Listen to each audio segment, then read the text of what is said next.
now you all see, you can't say I didn't warn you. So Zechariah chapter 9. And we really do get to, some of you guys must have known that haven't been here, because we get to a whole new section. Even the language is kind of, I shouldn't say the language, the feel of the writing. It changes. It kind of, and some time has passed between the night visions. So chapters 1 through 6, we looked at 8 night visions. Well, it was one vision just with 8 different kind of subjects, or 8 different types of the night vision.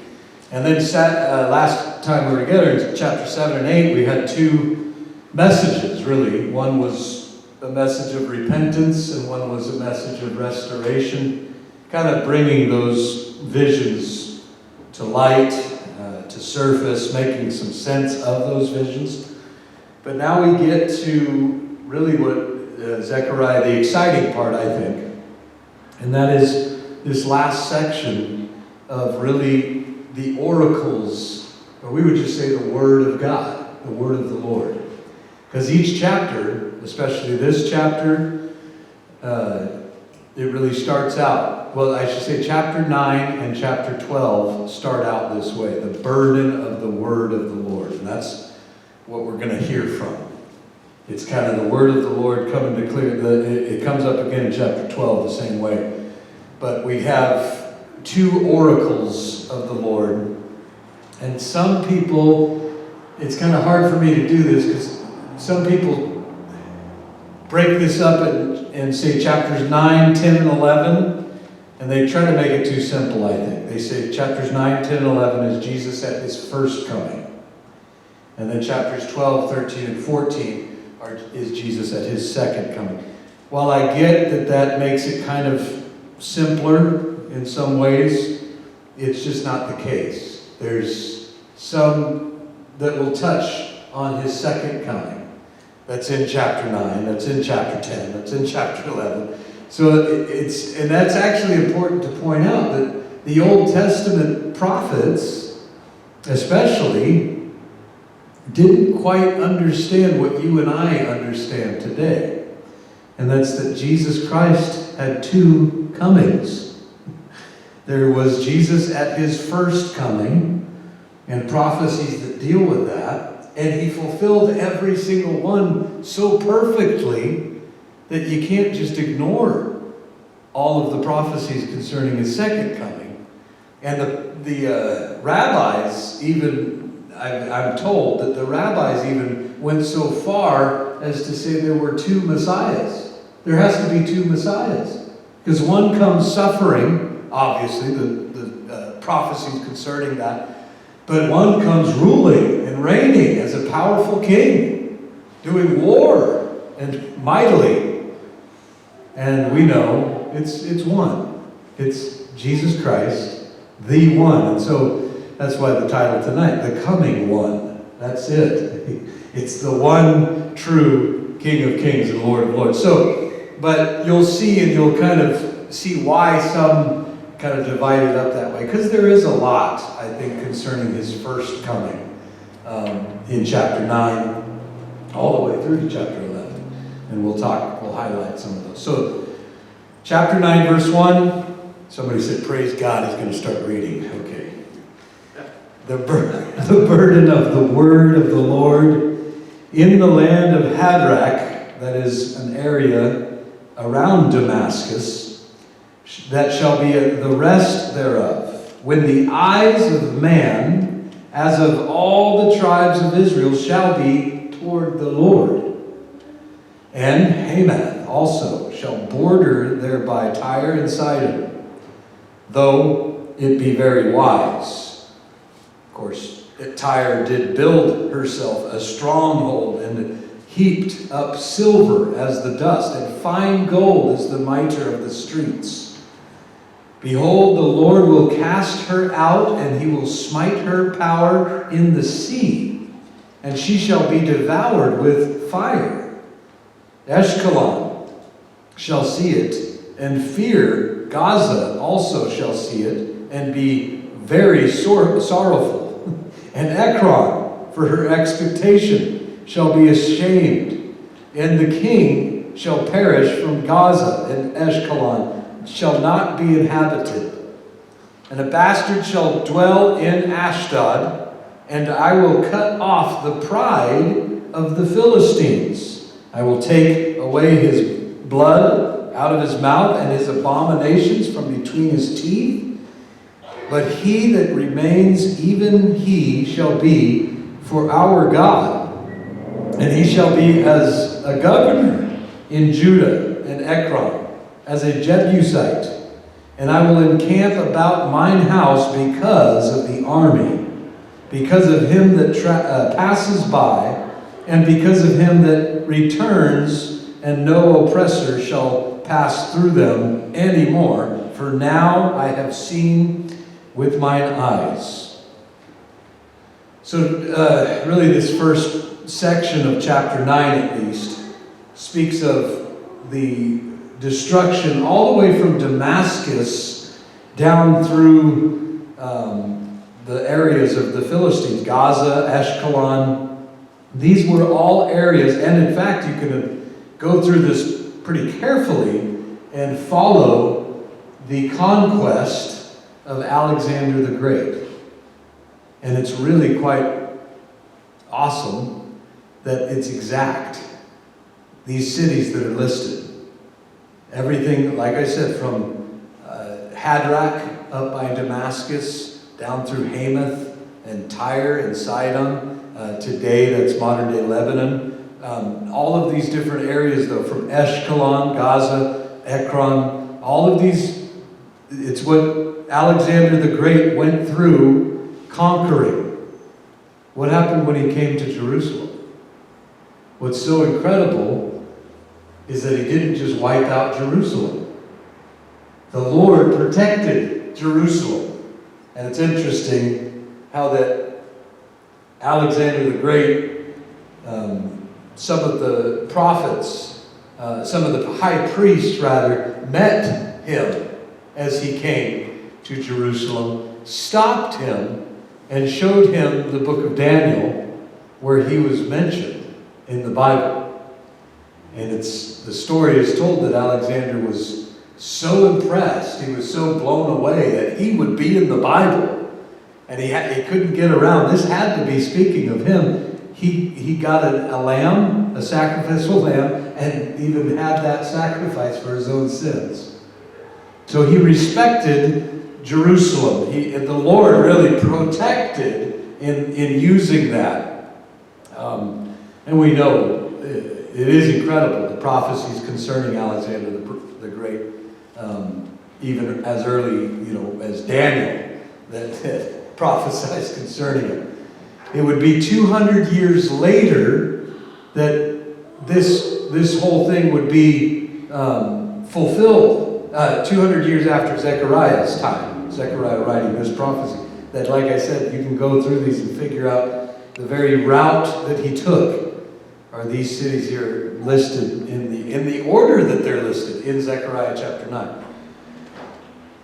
But now we get to the exciting part, the greater than Alexander. I thought no one was greater. No, we know.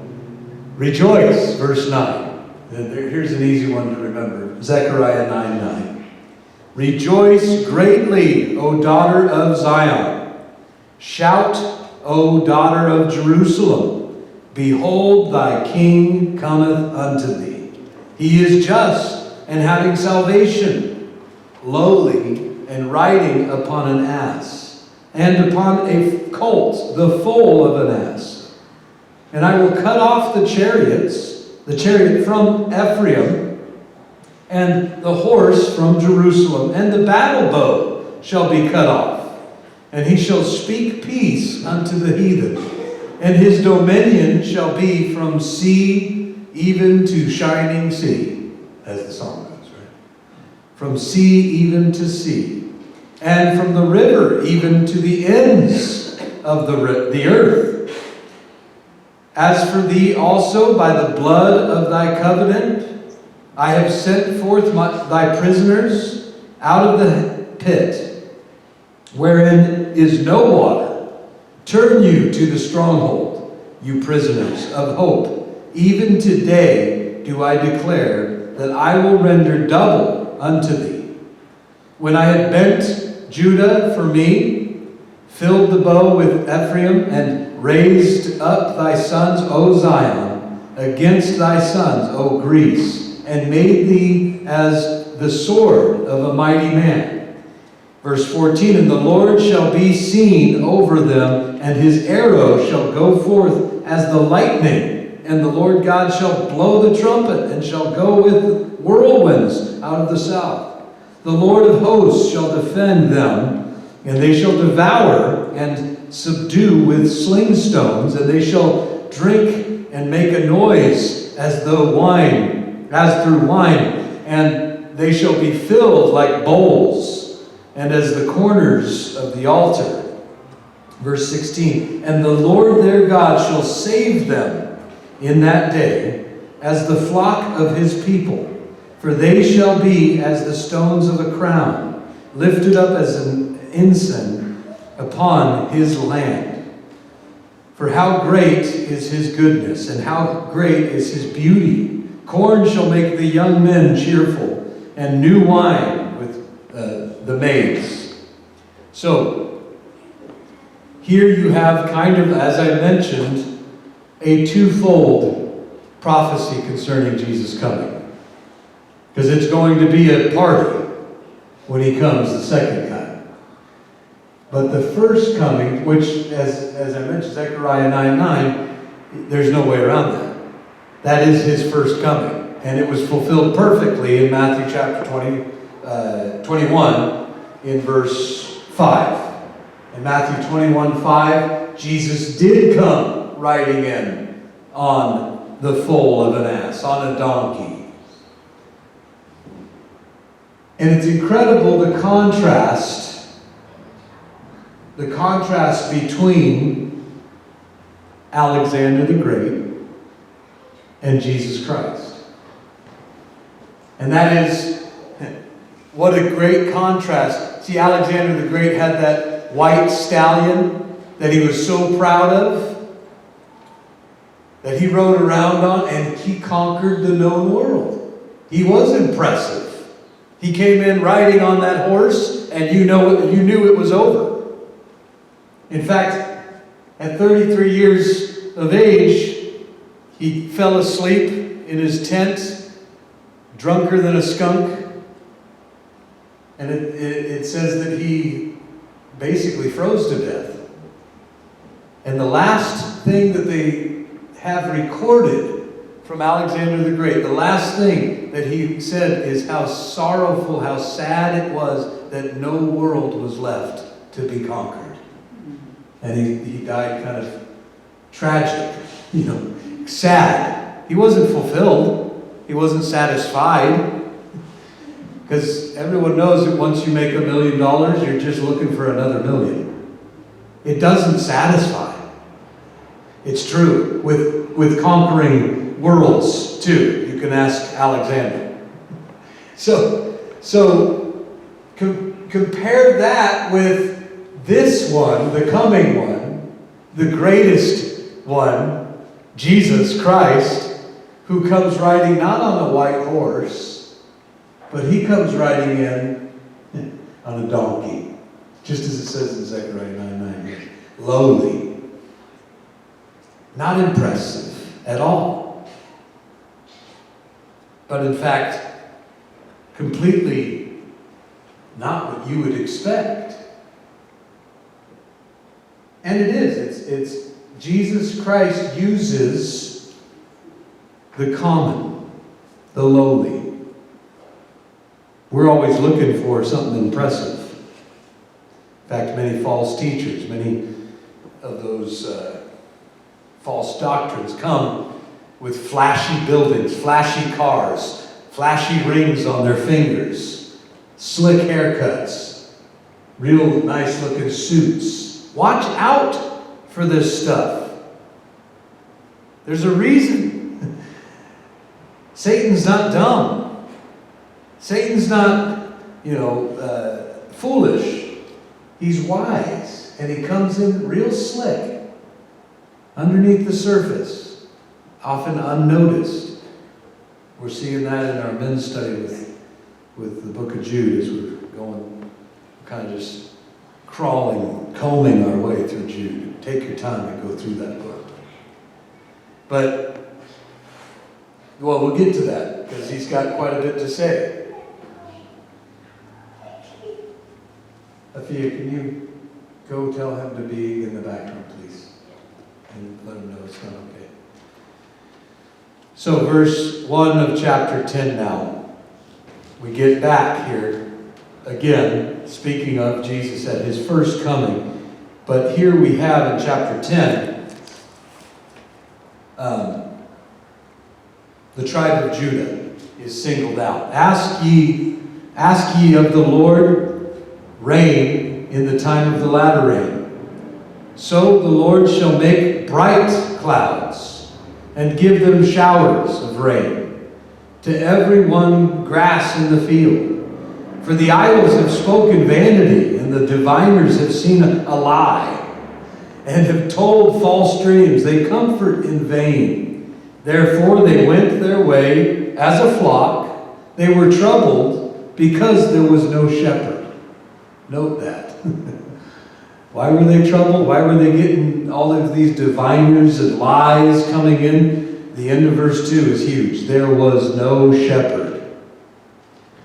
Mine anger was kindled against the shepherds, and I punished the goats, for the Lord of hosts hath visited his flock, the house of Judah, and hath made them as his goodly horse in the battle. Out of him came forth the cornerstone, we would say.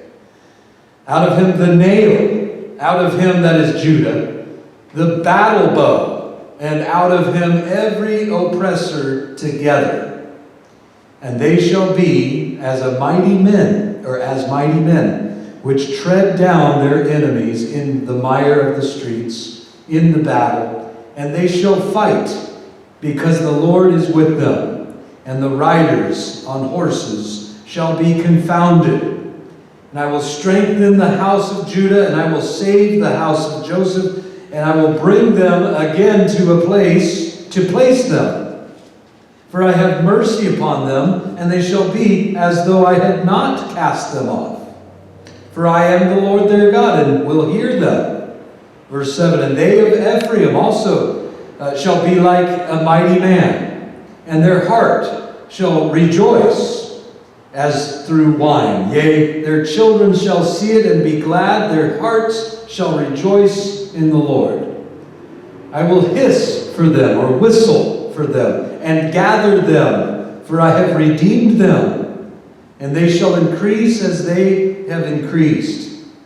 And I will sow them among the people, and they shall remember me in far countries, and they shall live with their children and turn again, or come back to Israel. I will bring them again also out of the land of Egypt, and gather them out of Assyria, and I will bring them into the land of Gilead and Lebanon, and place shall not be found for them. And he shall pass through the sea with affliction, and shall smite the waves in the sea, and all the deeps of the river shall dry up, and the pride of Assyria shall be brought down, and the scepter of Egypt shall depart away. And I will strengthen them in the Lord, and they shall walk up and down in his name, saith the Lord.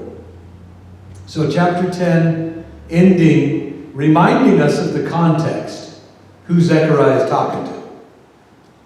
And who Haggai, for that matter, Haggai that we just went through, who he was talking to. And of course Malachi will be next. It's people coming out of Babylonian captivity, knowing the stories of their own history of the time in Egypt, where they were slaves, coming out of that Egypt, and Assyria. We talked about, well, Babylon and Assyria, which just came in waves, but these were brutal, brutal times that the people lived in. Yet they found themselves, just like the children of Israel in the book of Numbers. You hear them and you laugh, you kind of go, they want to go back to Egypt? Well, yeah, they had garlic. They had so many good, the leeks and all of the stuff that they were missing. All we got now is manna. And it's as if, well, Peter puts it quite plain. Proverbs puts it quite plain. It's as if a dog wants to return to his own vomit. That's where they were at. Hey, we get there too. You ever watch a dog do that, throw up, and then start to lap it up? Makes you squeamish, makes your stomach turn. Imagine if that does that to you, a sinner. You don't. Nobody likes to even think about that. It's just wrong to see a dog doing that. Think about what God sees when He looks at us. We think that's disgusting, that's repulsive. Oh my goodness, how can you even bring that up? I didn't. Solomon did. And Peter does later, 2 Peter. But we need those pictures, don't we? It's what God sees when we turn around and turn on the screen again. It's as a dog returns to his vomit. See, we've made light too much. We've made light of what we call entertainment. And what it is sin. We've made light of it. These people found strength in Egypt. They looked at Assyria, Babylon, as winners. Because, see, we're being dragged by them through the desert. They won. We're the losers. And God here, through the prophet, is making it clear, no, I will strengthen them in the Lord. The end of chapter 10. The end of verse 11. The pride of Assyria shall be brought down. Verse 11 of chapter 10. And the scepter, the power of Egypt shall depart away. And I will strengthen them. Who? Israel. Those two last verses of chapter 10 are important because, again, that's putting it in context for those who were looking to Egypt, looking to Assyria, looking to Babylon for success, for help, counsel. Hey man, if they could be so big and powerful, I should go to them for help. And the Lord's saying, no, I will give you strength. I will bring them way down. And this has only been partially fulfilled. God has brought people out of Assyria, out of Babylon, out of these areas, but then they were scattered. It wasn't until the 1920s, that this whole movement, the Zionist movement of Jews coming from all different parts of the world back to Israel, back to Jerusalem, farming the land, kind of coming back in, and then they spent quite a bit of time trying to get back in there. It wasn't until 1948, May 14th, 1948, that partially this fulfillment, God brought them back to their own land. And when will it fully be come to fruition? When will this prophecy fully happen? Not until the millennial kingdom. When their king, their Messiah, Jesus, our king too, he's going to sit on the throne of David. He will rule and reign on the earth. We will not see this totally fulfilled until that happens. But you hear it. You hear the Lord rejoicing in the redemption, the restoration of His people. How He will not cast them aside. He's not done. And that's why Judah, when you hear Judah brought up, it's always it's a personal note. He's getting real personal with the nation of Israel. When he singles Judah out. Why? Judah is where Messiah came from.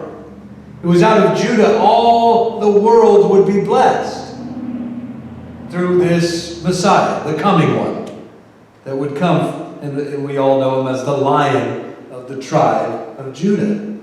So God is getting personal, and he's saying, this is a promise. You can take this and know it will be totally fulfilled.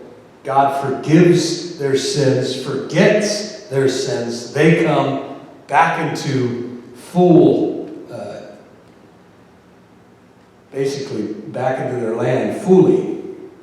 Always. The other thing this makes me remember, Zechariah chapter 10 just makes me remember the year of Jubilee, where all debts are canceled. And any land goes back to its rightful owner. That's a very simple way of saying what will happen in the millennial kingdom. When again, Israel will not, they'll be gathered from all parts of the world. You and I are just Gentiles, wild olive branches that have been grafted in. So this will come to pass. The shepherds that have, what he's referring to is those shepherds, religious leaders, the goats that would keep people from that relationship with God. At the beginning of chapter 10, he goes into that. They were troubled because there was no shepherd. There were shepherds, but they weren't shepherding. So it's kind of the Lord's the same. He looks down just on some churches today and he sees there's no shepherd. There's no feeding happening there. So, verse 11, Zechariah chapter 11, verse 1. Open thy doors, O Lebanon, that the fire may devour thy cedars. Howl, fir tree, for the cedar is fallen, because the mighty are spoiled. Howl, O ye oaks of Bashan, for the forest of the vintage is come down. There is a voice of the howling of the shepherds, for their glory is spoiled. O voice of the roaring of young lions, for the pride of Jordan is spoiled. This is a prediction of God's judgment. Just as fire will devour through thick forests and scare off the lions, God's judgment will come by fire. Now many look at chapter 11 here, especially these first 3 verses, and you could even highlight it or make note of it, AD 70, because there was a massive fire. It was Titus, the general, that came in and destroyed the temple in AD 70. And so and it was like a cedar that had fallen. The temple was incredible that they had destroyed by fire. And so because that's mentioned there, that's just something to consider. This has been fulfilled. Partially, again. Many of these are partial fulfillments. But verse 4 goes on, thus saith the Lord, my God, feed the flock of the slaughter, whose possessors slay them, and hold themselves not guilty. And they that sell them say, blessed be the Lord, for I am rich, and their own shepherds pity them not. Now this is pretty dark. Getting inside of these false shepherds, I guess, foolish shepherds.